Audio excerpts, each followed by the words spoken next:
Ethan Parker's knuckles whitened as he gripped the shuttle's controls, the instrument panel flashing angry red warnings as the small craft plummeted toward the icy moon's surface. The scientific expedition had gone catastrophically wrong when the orbital station suffered a massive power failure, forcing evacuation in single-pilot vessels. Mayday, Mayday! Research Shuttle Delta 7 going down on Hyamal 4's northern hemisphere, he shouted into the comm, knowing it was likely futile. The magnetic storms in the atmosphere had been scrambling signals for days. The shuttle bucked violently as it hit the upper atmosphere, and Ethan focused all his engineering knowledge on one goal: surviving the next 5 minutes. The impact came with a bone-jarring crash, the shuttle carving a half-mile trench through blue-white ice before grinding to a halt. Ethan hung upside down in his harness, blood trickling from a gash on his forehead, the bitter cold already seeping into the damaged hull. "Systems check," he croaked, more from habit than hope. Nothing responded. The shuttle was dead. It took nearly an hour to free himself, gather survival supplies, and emerge into the alien twilight.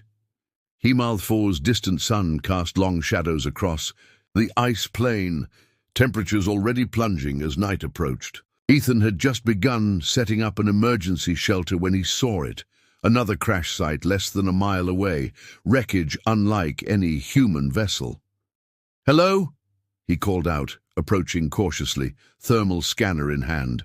A faint heat signature registered. Behind a twisted panel of iridescent metal, "I'm not going to hurt you." When the alien emerged, Ethan froze. She, at least he thought it was female, stood slightly taller than him, with sleek violet-tinted skin that shimmered in the fading light. Her features were startlingly humanoid, though her eyes were larger, entirely silver without visible pupils, and her ears tapered to delicate points. Most striking was her expression, a mixture of pain, suspicion, and fierce pride. She was clutching her side, where a dark indigo substance, blood, seeped between slender fingers. She hissed something, in a musical language, backing away. "You're hurt," Ethan said, pointing to her wound, then to his medical kit. "I can help." The alien's silver eyes narrowed, but she didn't retreat further when he slowly approached. The standoff lasted several tense moments before a particularly bitter gust of wind made them both shiver violently. With reluctance plainly visible on her face, she allowed him to examine her injury, a deep gash that needed immediate attention. As night fell completely, the temperature plummeted to dangerous levels. Ethan worked feverishly to combine salvage from both crashes into a single shelter, while the alien watched him warily from where she sat, bandaged with supplies from his medkit. Neither spoke. No words would have bridged the gap between their species anyway. "I'm Ethan," he said eventually, pointing to himself, seeking any connection in this isolation. The alien studied him, then touched her chest. "Kaylara," she responded, her voice like wind chimes. The makeshift shelter offered minimal protection as the temperature continued to drop. Ethan unrolled his thermal sleeping bag, designed for one human, not rated for the extreme cold they now faced. He gestured for Kaylara to take it, planning to use the emergency blankets for himself, but she shook her head, pride evident in her posture despite her shivering. Hours later, Ethan was jerked from restless sleep by movement. His eyes flew open, to find Kaylara silently slipping into his sleeping bag, her body trembling uncontrollably. Their gazes locked, hers filled with a complex mixture of fear, vulnerability, and stubborn survival instinct. No words were exchanged. None were needed. As Ethan carefully made room for her, their arms awkwardly tangling in the confined space, he realized two things. They would likely freeze to death without this shared warmth, and the universe had just become infinitely more complicated. Morning came with a strange warmth and weight against Ethan's chest. For a moment, disorientation clouded his mind before memory returned. The crash, the alien, the desperate cold. Kylara lay curled against him, her violet skin radiant in the pale light filtering through the shelter's makeshift walls. As if sensing his wakefulness, her silver eyes opened, meeting his gaze with immediate alertness. They disentangled themselves awkwardly, neither acknowledging the intimacy forced upon them by survival. Outside, Himalthor's landscape stretched, in endless white, their breaths crystallizing instantly in the frigid air. Ethan pointed to the communications equipment he'd salvaged. "I need to fix this," he said, pantomiming repair motions, knowing she wouldn't understand his words, but hoping the intent would translate. Kylara watched him work for nearly an hour before approaching with tools from her own vessel, sleek, oddly shaped implements that functioned far more efficiently than his standard-issue equipment. When their fingers brushed during the exchange, Ethan noted her skin was cooler than human temperature, yet somehow radiating a gentle warmth. By midday, they'd established a rudimentary form of communication. Ethan would point to objects, name them, and Kylara would respond with her own musical word. A crude lexicon began forming between them, bridging impossible distances. "Storm," Ethan said that afternoon, noticing the darkening horizon. Kylara followed his gaze and tensed visibly, chattering something urgent in her language. She grabbed his arm, pulling him toward the shelter with surprising strength. The storm hit with apocalyptic fury, winds screaming across the ice moons, surface at velocities that threatened to tear their shelter apart. Huddled inside, they reinforced walls with everything available, working in sync as if they'd been partners for years instead of hours.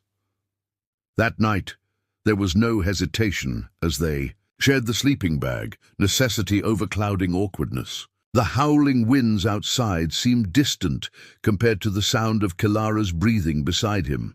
The storm lasted 3 days, trapping them in close quarters. They developed patterns.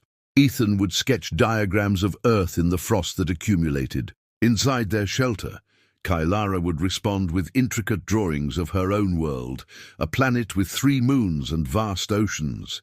They created simple gestures for basic needs and concepts: hungry, thirsty, cold, warm, yes, no.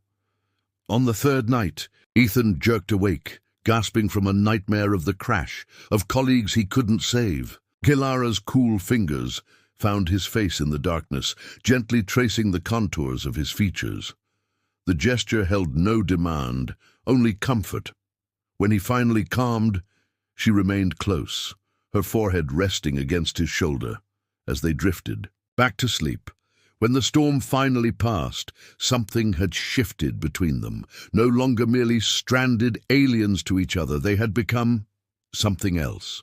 Not quite friends, not quite companions, but no longer strangers. They set about improving their shelter with renewed purpose, as if acknowledging without words that rescue might be long in coming.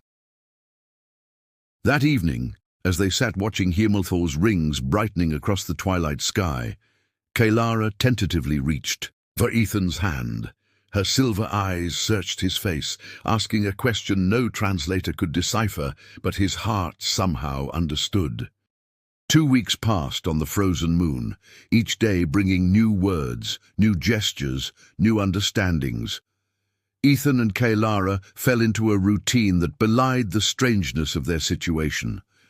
Mornings were spent salvaging useful components from both crash sites, afternoons dedicated to repair attempts on their communications equipment, evenings reserved for their increasingly sophisticated exchanges of language and culture. Ethan learned that Kylara's species, the Violari, had been observing humanity's expansion into the outer systems with growing concern. As a scout, her mission had been reconnaissance, monitoring human scientific activities from a distance until the magnetic storm had disabled her craft. In turn, he explained humanity's exploratory mission, their scientific interest in the mineral-rich moon, drawing diagrams to show peaceful intentions. Whether she believed him remained uncertain, but the wariness in her silver eyes gradually softened. Physical proximity had become natural necessity. They no longer questioned sharing warmth at night, their bodies finding comfortable positions that accommodated Kailara's slightly different physiological structure. Ethan became acutely aware of the subtle scent she emitted, something like cinnamon and ozone, and how his pulse quickened when she moved close. One evening, while Ethan tinkered with the communications array, he sliced his palm on a jagged piece of metal. Kailara immediately took his hand, examining the wound with clinical precision, before retrieving a small vial from her own supplies. The gelatinous substance she applied burned momentarily, then created pleasant numbness as the skin visibly regenerated. "Thank you," Ethan said, the words inadequate for the trust implicit in sharing her advanced medicine. Kailara responded by pressing her palm to his, now healed, their fingers intertwining briefly. "Vaishar," she said, a word he hadn't heard before. That night, the aurora borealis of Himalth 4 erupted across the sky in waves of emerald and sapphire. Standing outside their shelter, faces upturned to the spectacle, Kailara suddenly took Ethan's hand again, pointing excitedly, while explaining something in rapid musical phrases. Though the words remained unintelligible, her joy was perfectly translatable. "It's beautiful," Ethan responded, finding himself watching her expression more than the sky. The aurora reflected in her silver eyes, turning them into kaleidoscopes of color. When Kailara looked at him, something sparked between them, recognition perhaps of how far they'd traveled from their initial distrust. Her hand rose, hesitantly touching his cheek, fingers tracing the stubble that had grown over their weeks of isolation. Ethan's breath caught as she leaned closer, her forehead pressing against his in what he somehow understood was a gesture of profound intimacy in her culture. They stood frozen in that moment, two beings from different worlds connected by something transcending language or biology. Later, as they prepared for sleep, Kailara showed him markings on her salvaged navigational device, the pattern of search, vessels that might be looking for her. The revelation sparked conflicting emotions in Ethan, hope for rescue, fear of separation. "Will they understand?" he asked, gesturing between them, knowing she couldn't comprehend his words, but hoping she would sense his meaning. Her expression clouded, fingers tightening around his. The answer remained unspoken but clear. Their connection was unprecedented, potentially dangerous, certainly complicated. That night, as they lay together in now familiar closeness, something had changed irrevocably. They faced each other in the darkness, breathing synchronized, the boundaries between alien and human, rescuer and rescued, stranger and companion, growing increasingly meaningless under the weight of something neither had anticipated nor could name. The moment everything changed began with a shiver, not from cold, but anticipation. Ethan and Kailara sat cross-legged in their shelter, attempting again to map each other's languages through drawings and gestures. When their hands accidentally overlapped on the makeshift diagram between them, neither pulled away. Kailara's silver eyes lifted to his, searching with an intensity that made his chest tighten.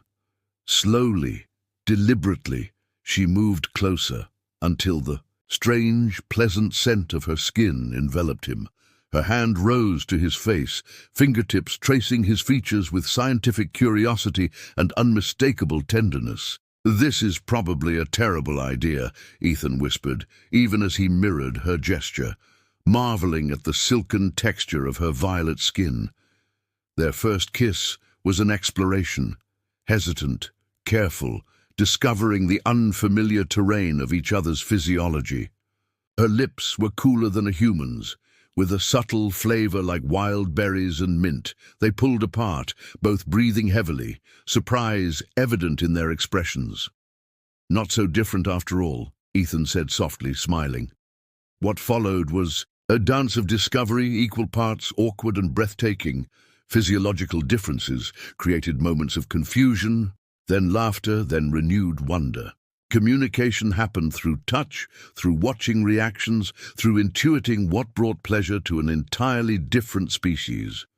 Beneath the alienness lay a familiar language of connection, of giving and receiving, of vulnerability, displayed and honored. In the aftermath, they lay entwined, the boundaries of species momentarily transcended. Kailara traced patterns on his chest, murmuring words he couldn't understand, but somehow felt in his core. Reality intruded the next morning when Ethan's persistence with the communications array finally yielded results. A faint, static-filled transmission, indicating human rescue was approximately 3 weeks away. He explained through their crude sign language, watching conflict play across Kailara's expressive features. She retrieved her own device, showing him updated search patterns for her people. They were closer, perhaps only days away. The implications hung between them like a physical presence. Soon, they would be separated, returned to worlds that viewed each other with suspicion at best, hostility at worst. That evening, as they huddled together against the relentless cold, Ethan felt Kailara's body tense suddenly. Her breathing became shallow, skin flushing a deeper purple. Within hours, he realized she had fallen seriously ill. Her wound, seemingly healed, had developed complications. Panic gripped him as he desperately tried to understand her feverish instructions regarding her medical supplies. Through sheer determination and her weakened guidance, he administered a series of treatments, staying awake for 36 hours straight, monitoring her deteriorating condition. "Don't you dare leave me," he whispered fiercely, holding her burning hand between his. "Not now, not after everything." When her fever finally broke, Ethan collapsed beside her from exhaustion. He awoke to the sensation of her fingers combing through his hair, her silver eyes clear again, regarding him with an emotion that required no translation. "I thought I was going to lose you," he said, voice breaking. Kailara pressed her forehead to his, the gesture that he now understood signified deepest connection in her culture, and spoke a phrase she had been teaching him. Vaishar Melindra. Soul-bound. That night, their intimacy carried new weight, each touch infused with the awareness of mortality, of precious time slipping away. They moved together with greater confidence now, learning each other's rhythms, finding harmony between biological systems never meant to intertwine, yet somehow perfectly compatible.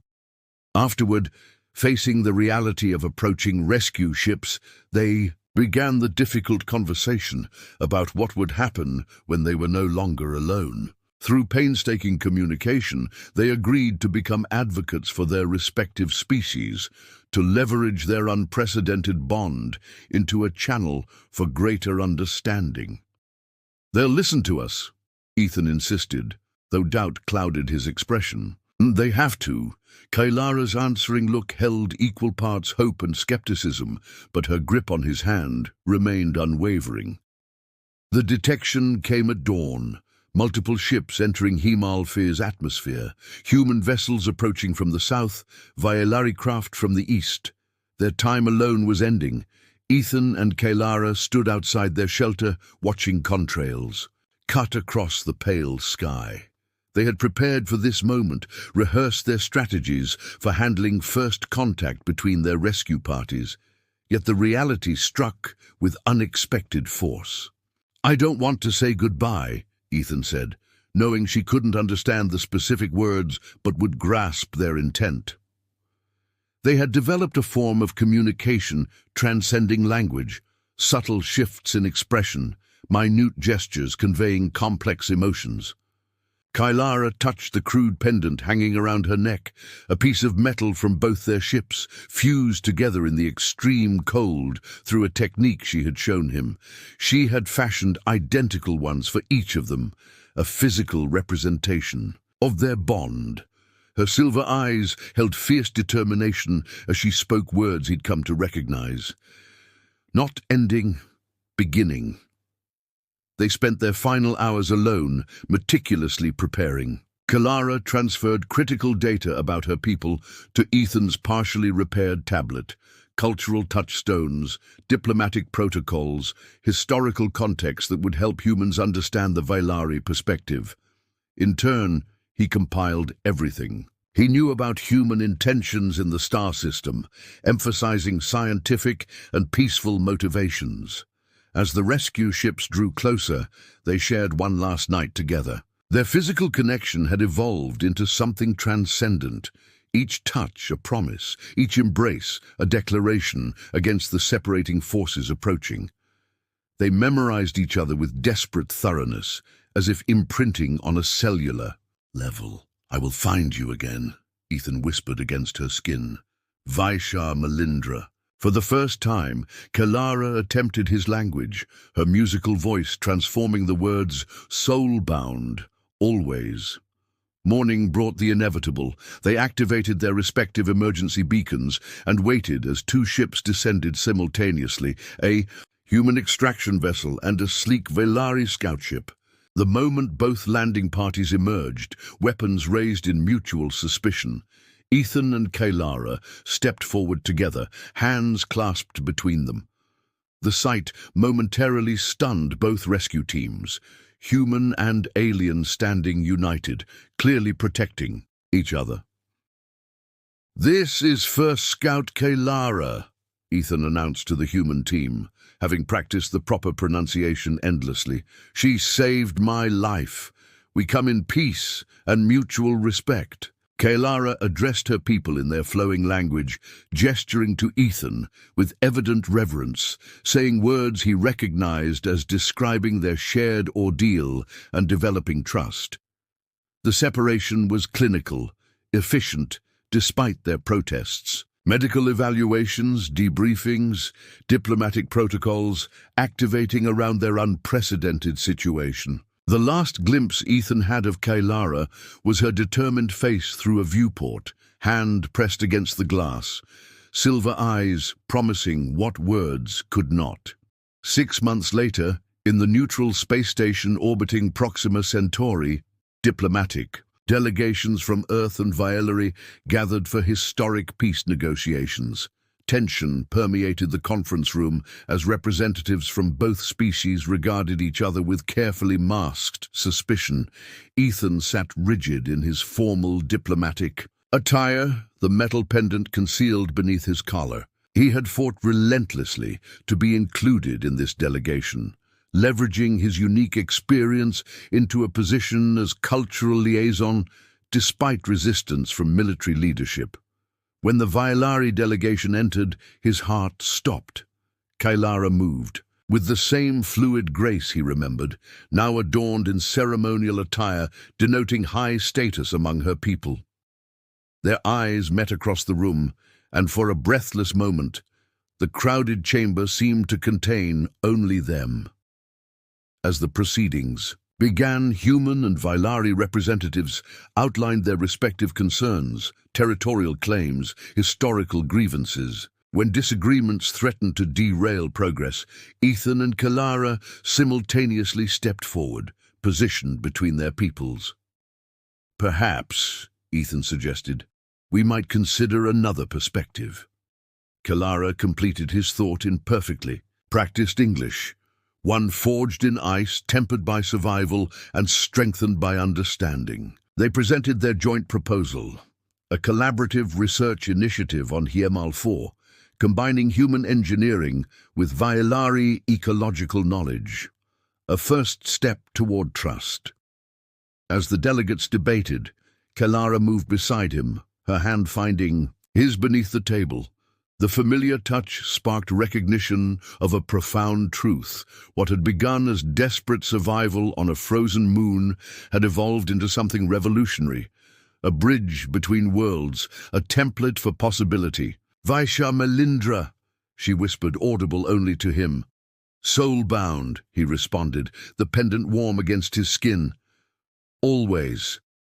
Outside the viewport, Hiemal 4 gleamed like a distant star, the crucible of their connection, now the potential birthplace of interspecies harmony. Whatever challenges lay ahead, they would face them as they had faced the bitter cold. Together, finding warmth in the most unlikely of places.